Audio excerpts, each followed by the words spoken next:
Broadcasting live from an Airstream somewhere in Tornado Alley, bringing you the people, places, and stories from the Panhandle to the Red River.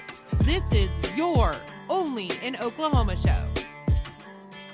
And welcome to the show. Today we're diving into Pennington Creek Park in Tishomingo, and later on in the show, good gravy. That's good gravy. I'm Brett. And I am Harley. So I did my yearly pilgrimage that I do every year, where I abandon the state of Oklahoma to go south of the Red River to a horror convention. I've already paid my dues. I'm going to be attending the OKC Con in July, and I'm going to the Tulsa one in December. It's okay, everybody. I'm back.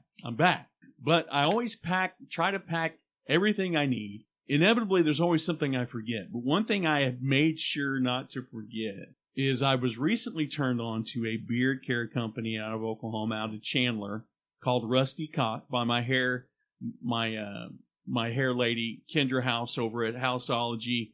She does everything. She does beards. She does it all. She's in Mustang. Look her up. She's awesome. Anyway, she turned me on to Rusty Cock because I was looking for beard oil. She trimmed my beard.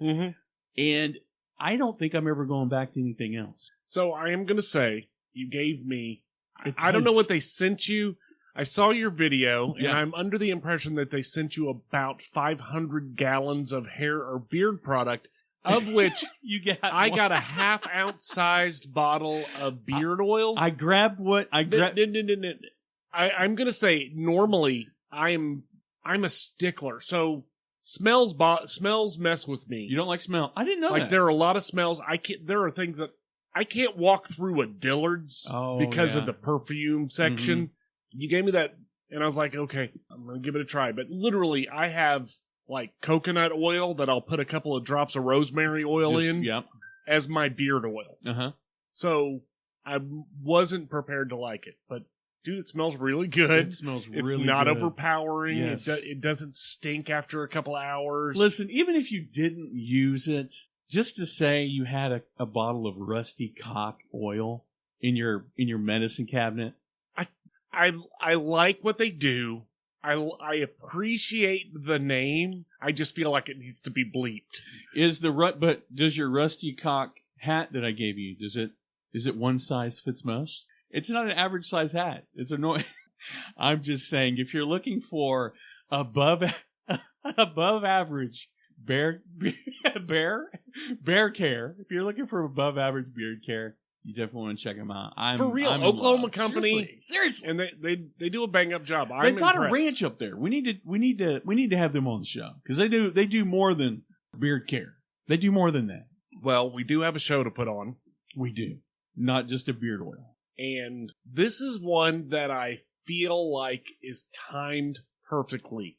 I don't know about you, but I walked outside today and I was like, "Dang, it's hot." I hate it. It's already it's the preamble to the summer, and I hate it right now. One of the best waterfall swimming spots in Oklahoma is the subject of today's show. Well, and you know me, I'm always on the lookout for the next best swimming hole. Dude, this place is nice. So Pennington Creek Park is a 15-acre park. It's a small tributary. Pennington Creek is a small tributary formed from springs in central Johnston County. Yeah. Hell, I might be interested in that. So the water is basically used for everything there. That water feeds the Tishomingo National Fish Hatchery. It's the water source for Tishomingo proper. And it is basically an oasis. Yeah, when you get a look at it, there's so many... I love Oklahoma, man. There's so many picturesque spots in places like this. In a way, it kind of almost reminds me of some of the areas at Tahlequah, with how it has that kind of those drop-offs with the little waterfalls into the... The only thing I will say is, as long as there's not fish the size of a kayak, that may be there may be if there was a doll that had 100 sayings in it, one of them would be the fish were as big as a kayak. I saw them with my own eyes. As long as they don't have fish as big as a kayak, I'm there. And if I can touch the bottom, even better. So there's a small dam there at this creek in the park that is the basis of the swimming hole. But one of the things that really caught my eye is the dam control house or whatever it is, like right there on the edge. Yeah, that damn control house, man. Dude, that looks cool. It looks hot. It looks a little creepy, but it just has like, I don't know, like early 1900s vibe to it. Yeah, and if that thing goes down, you're definitely damned if you do and damned if you don't, right? I don't think it does anything anymore. Oh, I was trying to play on words. The damn. Yeah, no, I got you. House. Okay, that's sorry. Damn annoying. At the park, though, they do have hiking trails. You can fish there. You can swim there, obviously. They do have something that you used to actually really be into. Disc golf? Disc golf. Yeah, golly, every time. I watch a lot of disc golf videos still, and it gives me the itch that I'm like, I'm not there. But yeah, that would be, if this was me 10 years ago, where I had my disc golf bag in the car at all times, sign me up. But Oklahoma is an oasis for disc golf, and if you can pair it with recreational activities such as this, that's an ace in the hole. Especially in the summertime, you gotta have a place where you can get into some water that is colder than room temperature. Oh yeah, absolutely. But they also have a playground. They have restrooms and showers. The icing on the cake, though, this is free, dude. There is no charge for this. And here's the thing about that. You look at it, we've been to a lot of places where it's free and it's run down. You've got to pick up your own trash. You've got to, you know what I mean? You've got to take your trash. You should pick your trash up anyway. Well, I know that. But what I'm saying is typically and there's probably some campgrounds where you have to pay to park that aren't clean. But a free activity that doesn't look trashy with all of the amenities of the amateur outdoorsman to the seasoned adventurer. They also have some camping sites, some tent campsites, some RV campsites, and there's a RV park that is right there called Pennington RV Park. They have some amazing rates. Like their monthly rate, if you want to just get away for a month, $400 a month. Jeez, that's not bad at all. Dude, what is it? That's a little more than $10 a day. For tranquility? In and around the area, though, there's a lot of other things to do. The Chickasaw National Recreation Area is nearby. Dude, scenic hiking trails, waterfalls, mineral springs. Then you've got Blake Shelton's Old Red Tishomingo, if you're looking for some live performances or something different to eat. Hell, you might run into Blake Shelton and Gwen just running around town. You never know. This is what I will say. You know, there are places in Oklahoma City that you can primitive camp, but that means you're going to get stabbed for a can of soup. This place is also not that far away from Lake Texoma, which, I mean, you could run around Lake Texoma for a summer and not run out of places to visit. I love that area down there. Kingston, Medill, all that down there. Durant, Tishomingo. It's just you're within a striking distance of something. You know, casinos. There's different waterways, lakes, parks. This is free. It is free. We'll include a link in the show notes for some directions on how to get there. Yeah. But again, free fun, free entertainment. Like, you can't beat free. You can't beat free. And you can't, I was going to say, you can try to beat me at disc golf. That wouldn't be free because you're going to pay for your lessons. Come get some. Let me get warmed up first. Just kidding. You won't play me. That's the thing. You win, and then you'll never play me again. That's how it works. World champion. You don't have to have a battle for your title all the time. Well, I'll tell you what. You retire a champion. Well, I'll tell you something we can both agree on. Any gravy is good gravy, but not if it's not good gravy.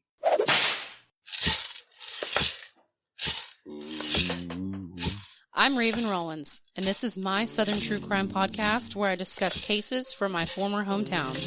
Ada, Oklahoma paints itself as an average community, but its history of murder and corruption runs deeper than any story has ever told. You'll hear plenty of special guests, including authors and experts in their fields, who visit with me on each episode, as well as other cases in the southern states. With notorious and unknown cases alike, every victim sees the light on my show. This is Sirens, a true crime podcast. So, Brett, I found a place that you have somehow missed. Because I have gravy in my lab results? Honestly, and you're constantly, it seems like you're constantly on the prowl for biscuits and gravy in and around Oklahoma City. Yeah, I don't know. My 23andMe results, when they come back, I'm pretty sure it's going to say chorizo and some type of a country gravy. And country of origin gravy, wherever gravy's from. There is a place in northwest Oklahoma City that if you do a quick Google search, you're going to find that they are often in the top 5 best breakfast spots in Oklahoma City, and somehow you have never brought them up. I am I put the BR in breakfast because I'm Brett. I'm breakfast, and Breakfast. I haven't. People have been trying to put me onto good gravy. Every time I ask, best place to eat breakfast, for some reason, Good Gravy Diner. I miss it every time. Yeah. So I think it goes without saying that Oklahomans Like gravy? Love breakfast. They do love breakfast, and they love breakfast. You love breakfast. I do. It's my favorite meal of the day. If I have a good breakfast, I don't need to eat again until dinner. And if I eat plenty of gravy, I probably will die. But get you a gravy IV. So one of the unique things about the Good Gravy Diner, they have more than the number exceeds 40 types of gravy. Now that's impossible. It is not. They have a bajillion different flavor combinations of gravy. I'm leery. Dude, I'm telling you. I'm a sausage gravy, country gravy, no sausage kind of guy. One more time. I'm a sausage gravy. Yes. Pause. Country gravy, which is just plain without yes. white gravy, if you want to call it white gravy. That's it. I am pumpkin spice when it comes to my gravy. I'm basic. I don't know that I could do 100,000. You could die. Can you get a flight of gravy? A flight of gravy. So just as an example, they have like bacon maple gravy. Wait, no, that sounds like icing. That's something you put on cinnamon rolls. That's not gravy. Dude, I'm telling you. Yeah, 40 different kinds of gravy. They have spicy versions. They have sweet versions. But more than 40 types of gravy. But here's how you know that this place is legit. Roll up there on a weekend. What? Line out the door. Out the door. Here's the thing. We've said it before. If you in the title of your restaurant, if you say good, great, best, if you're tooting your own horn on the curbside, you gotta bring it. Your good gravy's got to be great gravy, right? Or you got to undersell to oversell, I think. Or over-deliver. I agree with over-delivering, but it's worth the wait. If you're going to go on the weekend, it's worth the wait. I'm going to say if you're going with a larger group, you probably want to do that on a weekday. Or show up early. Or show up way earlier than you want to eat. Because like I said, everybody loves this place. Okay. It's got a neighborhood diner kind of feel. Mm-hmm. This is something you and I have discussed. There are very few people who do this. What? But, like, Brandy's in Chickasaw. Yeah. Brandy knows your name and your drink order if you met her one time in the last 20 years. It's crazy, but yeah. At Good Gravy, it is borderline creepy how quickly they know you when you walk in the door. Like, you don't have to go very many times before they got you pegged. So you're saying they're the cheers of gravy. Yeah. Huh. The restaurant, though, is clean, it's comfortable, it's relaxing, they've got exceptional service, large portions, and more importantly, great price. I'm all about great price. Before we get into the menu and talk about price a little bit, pro tip, pick your gravy and work backwards. Okay. Whatever you're having for breakfast, like I've made the mistake of ordering the food. Is it a pairing thing? It is a pairing thing. Okay. So pick your gravy first, then add the items that you want in your head to the list. Don't do it the other way. I ended up with basically a Western omelet with like a sweet kind of gravy, and I had to go back to the well. I had to go back to the well. Yeah, sometimes the sweet and savory stuff, that combination works out, and other times it's a little bit overkill. Yeah, I think it's a pairing thing. Yeah, you need to work it out. I've just pulled a few things off the menu. First and foremost, the good gravy, 2 eggs, hash browns, 2 biscuits and gravy, and your choice of bacon, ham, sausage, or turkey sausage, $12.69. Seriously? That is a lot of food for $12. I can tell you where to spend $14 and not get what you pay for. Follow us on TikTok to find out where. Just to emphasize how inexpensive this is, 2 biscuits and gravy by itself, 2 full biscuits and gravy, $5.99. Dude, 2 biscuits and gravy and a cup of coffee, and I'm done. Yeah, but I'm going in. You're saying a lot with a little, and I'm leery. 2 biscuits and gravy and a cup of coffee, under $7. I have to taste it. I almost have to go. I need the biscuits and the gravy. Like I go in there like we all know you're Dexter. I need it. Everybody knows how we have to tear apart a meal. Like it's the reaction that you're seeing right now isn't a work. This is real. You're leery. I'm leery. You're leery every time I bring up gravy because you have a visceral reaction to the word gravy. You might have a problem. I haven't had good gravy in a while, and I've never had good gravy. Period. Chicken fried steak and eggs, $13. Dude. That's fresh hand-battered chicken fried steak covered in gravy, served with 2 eggs, hash browns, and your choice of biscuit and gravy toast or small pancake or an English muffin. And here's the other thing about it. I feel like you almost can't give people the option not to get the biscuit and gravy. You're underselling it if you have your choice of toast. If I go to a place named Good Gravy and I don't get gravy, what am I doing? What are we doing here? I'm leaving. If I take someone and they don't get gravy, check please. Or we're going Dutch with this one. So there is something on the menu Stop it. I did not have the nerve to order, but it sounds amazing. It's called the Bomblet. Oh, I can already tell it's everything but the kitchen sink problem. It's $15. Okay. For an omelet. It's an omelet for $15. Uh-huh. It sounds expensive until you find out that it's a 6-egg omelet. Jeez. With 1 or 4 of the following: ham, bacon, sausage, chorizo, bell pepper, onion, tomato, jalapeno, mushrooms, tomatoes, and avocado. God. 6-egg omelet. That I would split that. Dude, I don't know if I could eat half of that. You and I could go and we'll have a omelet and 2 plates, please. You wouldn't do that? Dude, I don't think that I could eat that much food. They have some good lunch options. Breakfast is always a possibility, though. They do have chicken fried steak or chicken sandwiches. They've got a burger on the menu that sounds good to me. Does it have gravy on it? It's the Oinker. It's 50% sausage, 50% beef, and cheddar cheese. You know what they kind of, maybe you think, I'm sorry, I'm doing a callback. It could have been, what was the thing with they need a Popelik burger where it's 50% pig, 50% beef, and 50%.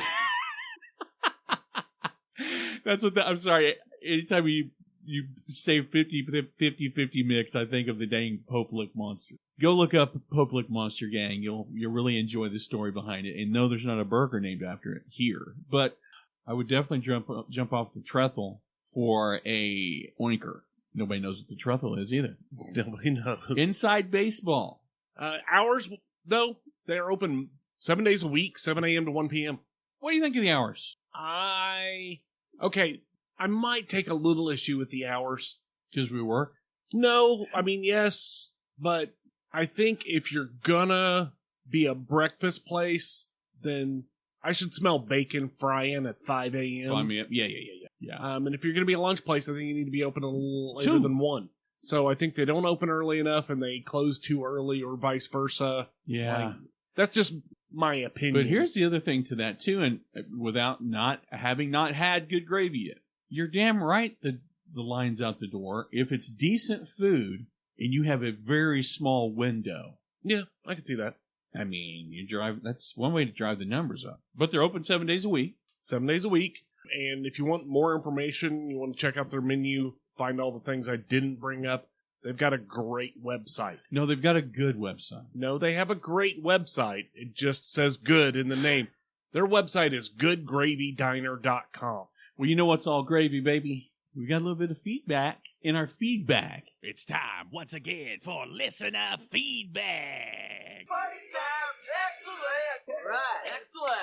Right, excellent! Jason Colvin reached out in reference to our Phoenix Rising episode. Said he listened to the show this morning and loves the Broken Bow area. And see, what I like about Jason Colvin is he says who he is. He means what he says. And if you want to listen to more of what he means what he says and he says what he means, you need to go check out his podcast, the Surely You Can't Be Serious podcast. Absolutely. Good friends of the show and loyal listeners. We do appreciate your patronage, Jason. And if you want to be a part of the revolution, if you want to be a part of our gravy train, it's easy. Hit us up, onlynokshow@gmail.com. We're always looking for new suggestions, feedback for our feedback. Where's your best gravy? Where's your favorite, I don't know, where's your favorite swimming hole? Let us know. We want to know what you know. Well, this has been the Only in OK Show. New episodes every week. I'm Brett. And I'm Harley, and we're out of here. Peace.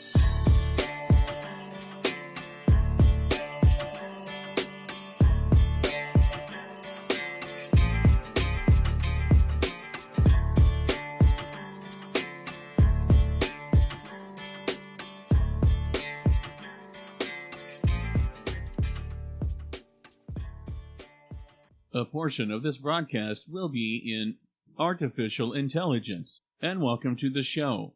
Today, we are diving into Pennington Creek Park in Tishomingo. And later in the show, good gravy. That's good gravy. I'm Virtual Brett. Tishomingo. I want AI to be what we thought it was going to be, 80. HAL 9000? No, a couple of freaking dweebs huddled in front of a whatever computer. Was that an IBM probably? I don't know. Or a Commodore? It might have been a Commodore. Designing a freaking radical babe. There were two things I just knew were real. It wasn't Ghostbusters. It wasn't, show me the girl with the green eyes. I wasn't either. That was pretty good. Wasn't it? Well, listen here, Jack Burton. I always thought hoverboards were real, man. I just knew that Back to the Future 2 was real because it didn't look like it didn't look like it was attached to anything. It looked real. And I really thought you could make Kelly LeBrock on a computer. Dude, what a freaking babe. Jack Burton. You like that? Yes. 3, 2, 1.